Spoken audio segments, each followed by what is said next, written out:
राजा अवधपुर की सुन लो कहानी, तजना बचन तज दिए जिंदगानी।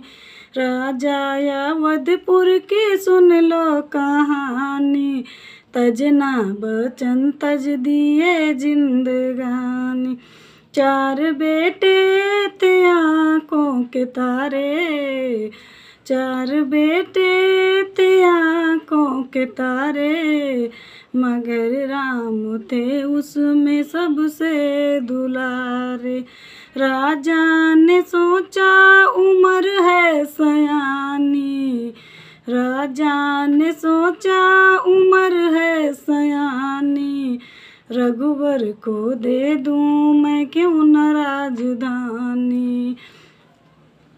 सुनत शब्द कह के ये मन में रिसानी, तजना बचन तज दिए जिंदगानी।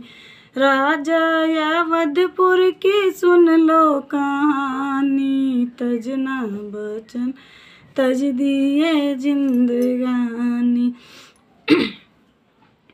पहला वचन दे दो भरत राजधानी, पहला वचन दे दो भरत राजधानी, दूसरा वचन तुम सुनो मुनि ज्ञानी, तीसरा वचन दे दो राम बन जानी, तजना वचन तज दिए जिंदगानी, तजना वचन तज दिए जिंदगानी। राजा अवधपुर की सुन लो कहानी, तजना वचन तज दिए जिंदगानी।